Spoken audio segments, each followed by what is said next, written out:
Hello. Okay, the microphone is working. Welcome, everyone. My name is Vladyslav.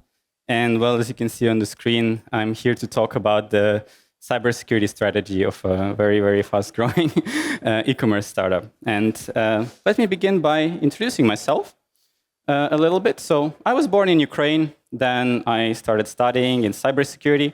However, my first job was in DevOps. And then I quickly realized that my heart belongs to security. So I quit that job and I did a master's in cybersecurity. And then my professional career began in this field. Well, almost 7 years later, I'm here and I work for About You. And not to take too much time from the presentation, if you want to know more about what I do or what I did in the past, you can either watch some of other talks that I did, if you just search for my name on YouTube, or just go to my LinkedIn, and there's pretty much everything there. So what is About You? Let me tell you about it so that you understand a bit more context about my background and where I'm coming from, like why am I even here? So About You has two business models. The first one is called About You Commerce.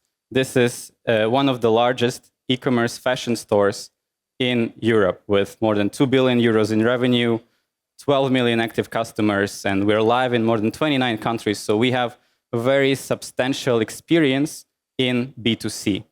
Yeah? And then after a few years, we realized that we could bring that experience, bring that success of being the fastest growing startup in Europe and help other companies benefit from that. So we founded Scale. Scale is a commerce engine. It's a software as a service company that helps other retailers and brands to scale their business through our experience, our technology, our operations, our marketing. So on this side, we have the B2B experience.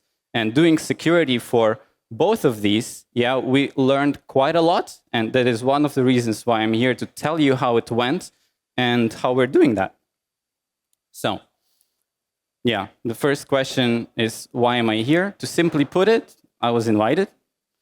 And I would like to take a moment to thank the organizers of the conference for making it happen. And I'm very honored to be here. So let's give them a round of applause.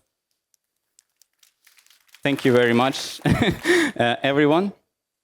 And I have, I guess, two goals as one of the first speakers today. Is first to not set a bad tone for the whole day, set a pretty good expectations from the whole event that is coming up. And secondly, that you either learn something new or you have a little bit of fun.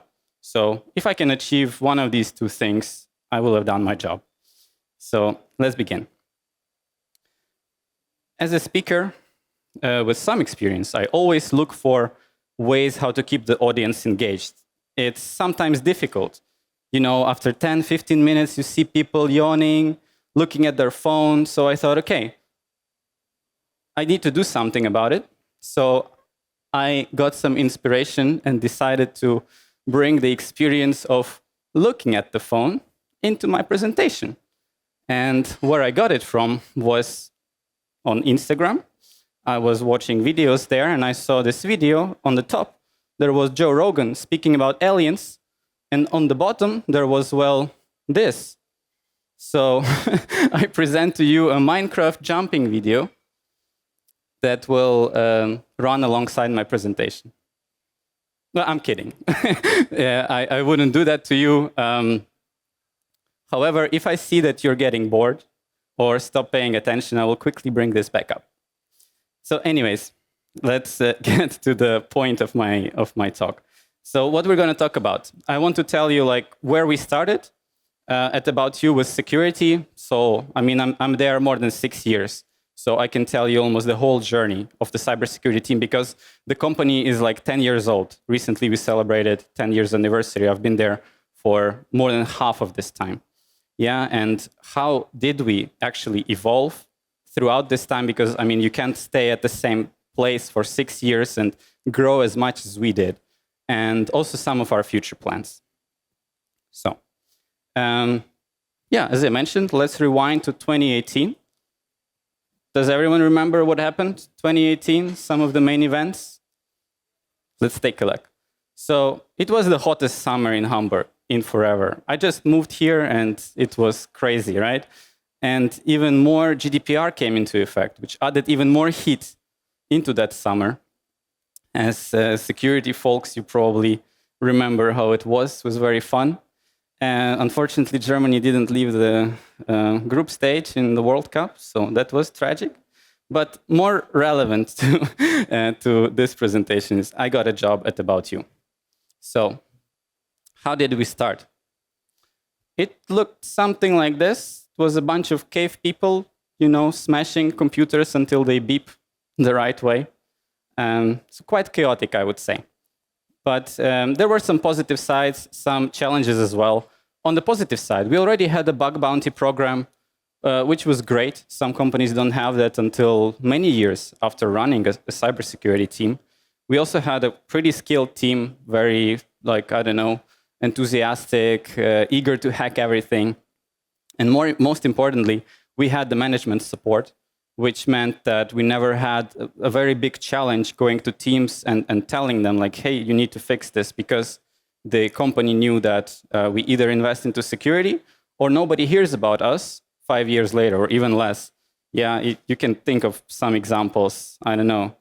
Ashley Madison, yeah, nobody's talking about it anymore because they got hacked, totally destroyed. On the side of the challenges, the company grew fast. Yeah, the fastest growing startup in Europe, it means you're doubling in size every year or even faster. And you try to go into that thing and explain to people, yeah, let's do security policies and whatnot. And in all this chaos, yeah, the company wants to make money and you want to secure it. So at the same time, the team decreased to 2 people because a bunch of people quit. So that was another challenge. Okay, I was new at the job. There was another guy who was also new.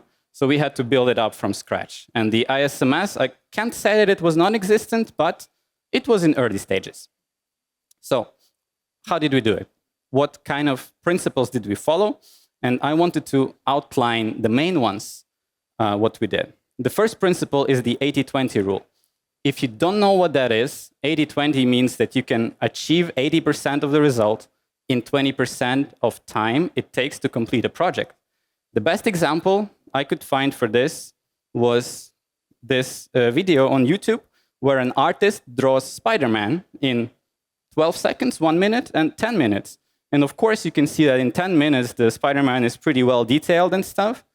In 12 seconds, well, from some perspectives, you wouldn't even say it's a Spider-Man. So for me, the best one here that achieved the task of, drawing a Spider-Man is in 1 minute. And it took 1/10 of the time that it took to draw a more detailed Spider-Man. So we can translate that into technology, into security. And what we do at About You, well, what we try to do, I don't want to seem that we're perfect. Basically, we define the risk that we're trying to mitigate as a first step. Yeah, whenever we plan anything, any project or something, it starts with, okay, what kind of risk are we mitigating? And then we define the MVP, the minimum viable product, that what we need to do to reduce that risk as much as possible with as little effort. And then we try to stick to it. Then the next principle is to focus on fixing problems instead of measuring risks. Yeah, let me show you what I mean.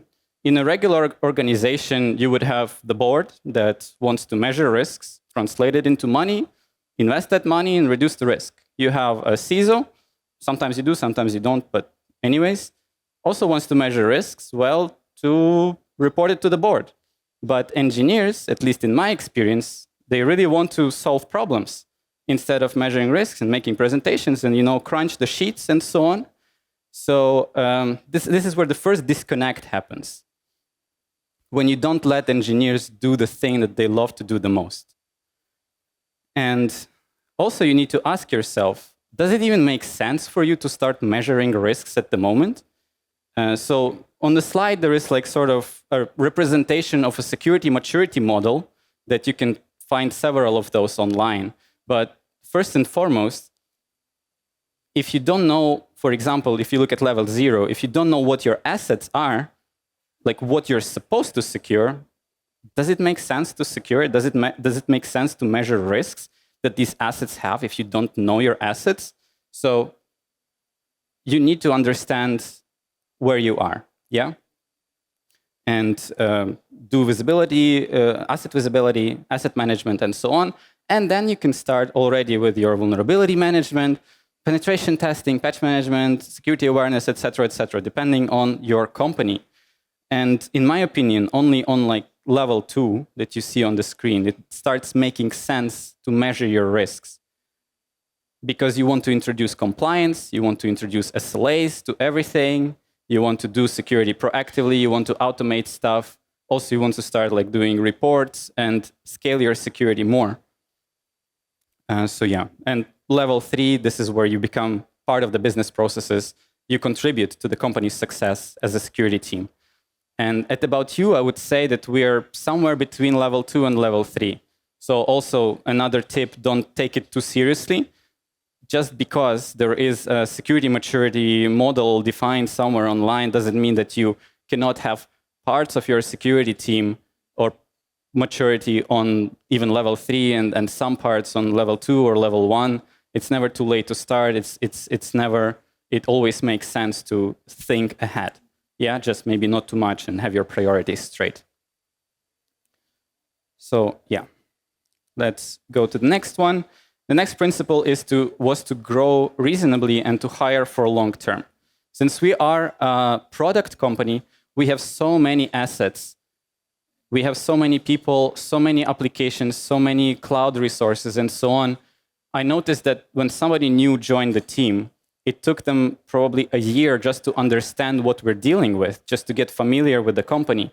So we really start benefiting from a new hire after 2 years, 3 years, 4 years. But it's sometimes uncommon for some people to stay that long in a company. Some people want to change a job every 2 years, which is fine. Yeah, but then as a security leader, you have to do something to keep the people happy in the team. So another thing I wanted to share is how we keep the team happy, to keep the spirit of innovation, of curiosity, and so on. Because after many years, I'm pretty sure some of you could have been in that situation, yeah? You become stagnant in your job. So first thing is something we call a personal development day or a CTF day. Basically, we pick a day with some interval. That for us is currently 2 weeks. And everyone can work on something that they are interested in, and it's not necessarily in the backlog. So from this step, we actually got a lot of new ideas, a lot of new projects, a lot of new risks, some vulnerabilities were discovered, and so on, and we did not plan it. So that's a really cool thing to keep driving the innovation, to have your people develop themselves and not stay on the same level. The second one, which also was very, very beneficial, is the incident response simulation. Every week we have a time slot for the whole team. We join and then I moderate that meeting. And basically, it's like a tabletop. We sit down and I give instructions to the team, like, okay, imagine we have this kind of incident and this is happening. What do you do? Sometimes I even pretended to be an attacker, yeah, and for example, did something in AWS and the team had to stop me. But what it did for us is basically whenever a new incident happened, I saw that from people being, okay, they just sit, they are a bit panicked because an incident is stressful, they don't really know what to do, they're waiting for instructions.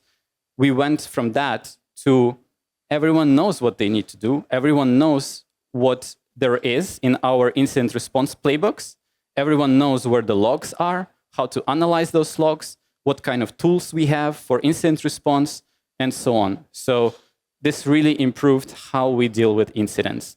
Another point or another thing is more like managerial. Yeah, we share how we failed this week. And why we do that is because we want to learn from each other's mistakes. Because if we don't, then we just repeat them. And it's also kind of funny because people mix up like personal stuff. I don't know, somebody overslept, missed an appointment, and yeah, we make fun of it. And we also share our proud moments, and this helps to kind of celebrate small achievements that people have, and I think everyone really appreciates that. As well as another thing, we send kudos to each other. It's just like appreciation of somebody doing something for another colleague. Like, I don't know, somebody helped me with my task, but this person didn't really have to. So I appreciate them with the kudos. And this was really liked a lot by the team, so I also wanted to share that. Then principle number 4, and I guess this is a very controversial statement to make at this event, where we have a lot of vendors. Don't listen to vendors. And I will explain. Of course, vendors are very helpful, and they will be one of your great partners in building your security or your business. However, I cannot stress enough that choosing a vendor poorly can harm you more than actually bring you benefit. The example for us was always a SIEM. For the past 6 years, as soon as I joined the company, the SIEM vendors approached me. They're like, "You need a SIEM." And being inexperienced, I thought, yeah, okay, I need a SIEM. So we evaluated, do we actually need it? So we started looking into it, what kind of logs we would put there, what would it mean, how many people we need to run this SIEM, and also how much money. And then I saw the bills, like, I don't know, the highest one was 800,000 euros per year for a SIEM. And I was like, we don't have that money. Yeah, or like even less, 500,000 to 300,000. We have a lot of logs, a lot of assets. And then I thought, okay, we could use all those resources, also the manpower that is needed to actually look at these alerts and configure a SIEM, and we can do a lot of other stuff.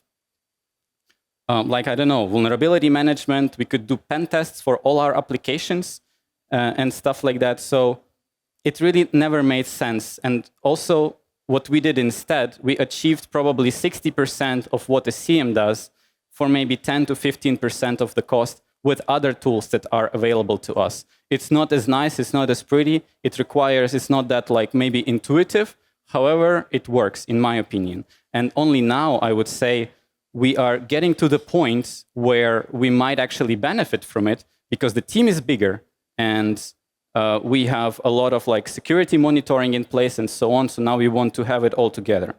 Yeah.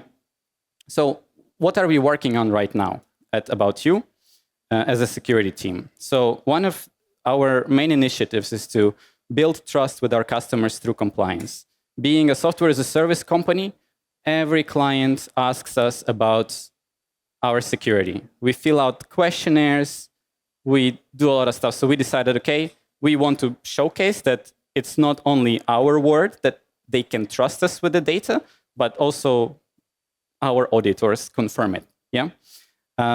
Another point is maturing our security operations. So as I mentioned, we start thinking about a SIEM, consolidating all our alerts, security signals, and so on into a single place and correlate them and stuff like that. Another thing that we're investing into heavily is DevSecOps. So introducing security into our development processes. And my perfect goal is that vulnerabilities never leave the laptops of developers. In reality, what we're trying to do is that at least they don't get into production. But yeah, it's the challenge for many companies. But we're trying to get there. And the last initiative that I wanted to mention is the Zero Trust and Insider Threat. So when your company grows really, really fast, you tend to put a lot of trust into your employees. And that means that you start seeing things like over-permissive accounts, very wide open networks, et cetera, et cetera. So what we're trying to do, well, for all these years, but now especially, is to reduce that risk. And not because something happened. Luckily, so far, we haven't had an insider incident, but we're, well, getting ready for it. And what does the future bring? Basically, we want to consolidate our tooling. So there is a buzzword happening in security, XDR. put everything together. And that would be nice, yeah, but we want to see how we can do this in our own way, staying pragmatic, keeping the 80-20 in mind. We want to automate our internal control framework. If you ever did GRC, if you ever did security audits, you know how tedious it is. You collect evidence, then you run it against your policies and so on.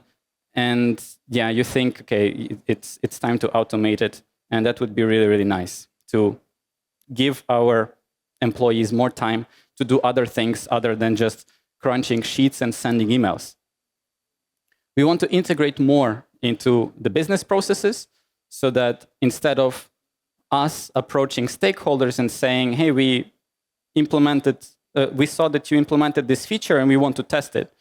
We want to turn it around and have stakeholders come to us and say, hey, we implemented the feature. We need you to test it before it goes live. But yeah, dreams. And another thing is also a personal dream of mine is to have a risk dashboard for teams. So some place where I can come to a stakeholder, so a product owner or a tech lead, and say, hey, we noticed that your security posture has been becoming worse in the past 3 months. So let's invest some time into this, and that. Because what I noticed is that when trying to keep the development speed high, yeah, the stakeholders in the company, they need to do planning, and you really need to fight for resources. So one of the things that I need to do as a security leader is to go to them and explain why we need this, that it's not an isolated issue, but their team or some team might have a specifically bad security profile and that it needs to change. Yeah, that's pretty much everything I have for you today. So do we have any questions? And thank you for attention.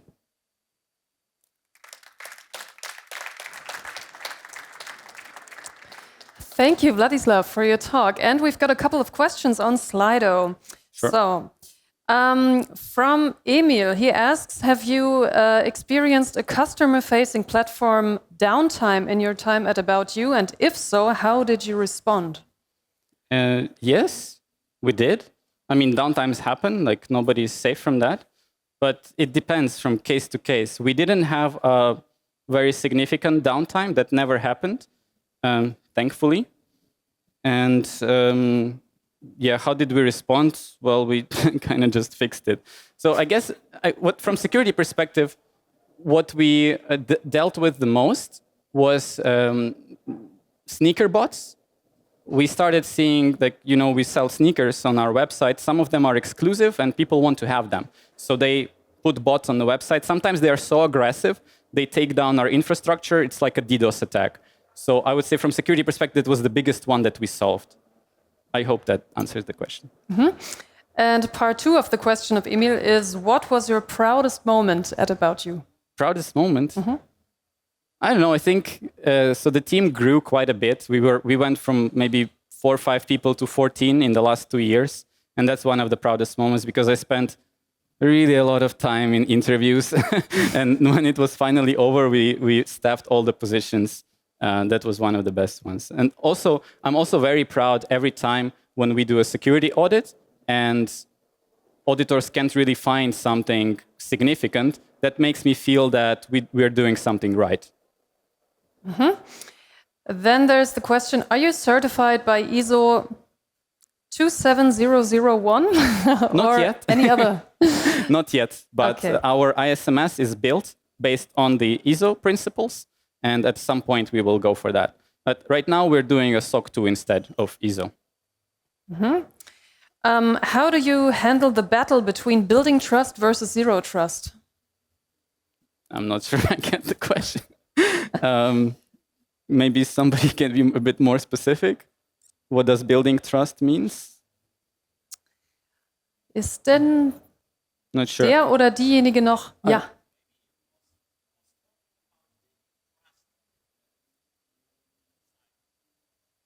Okay, building trust with our customers. It's a bit different because we're talking about our customers of the software as a service company versus internal employees. So we want our customers to trust us, At the same time, we kind of trust nobody, or we want to trust nobody, because a threat can come from any direction.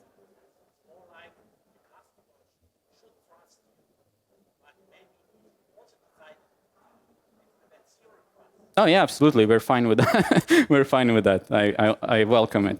But yeah, if you want to talk about it more, just reach out. Okay, next question. How did you achieve a good standing to represent cybersecurity in front of the board? What support do you get from them? So I don't go directly in front of the board. It's our CTO. So I basically prepare him to go to the board with the cybersecurity stuff. But basically how it happened, we did several audits triggered by the board. So we interacted with the auditors, and then they presented their findings. We responded to those findings, and then those findings and the next steps to reduce those risks that they found were presented to the board. But with the management, to be honest, I never had to do anything, because our management directors, they have been invested into security and very security oriented from the start. So I guess just lucky here, to be honest. So you might have already answered it, maybe. Do you still have the management support you mentioned in the beginning? Yes. So, okay. How do you plan to set up your risk management? The risk management, I mean, how everyone does it, I guess. So we do risk assessment, identify our gaps, then we define the countermeasures, then we kind of feed that again into assessing risk. So kind of like this.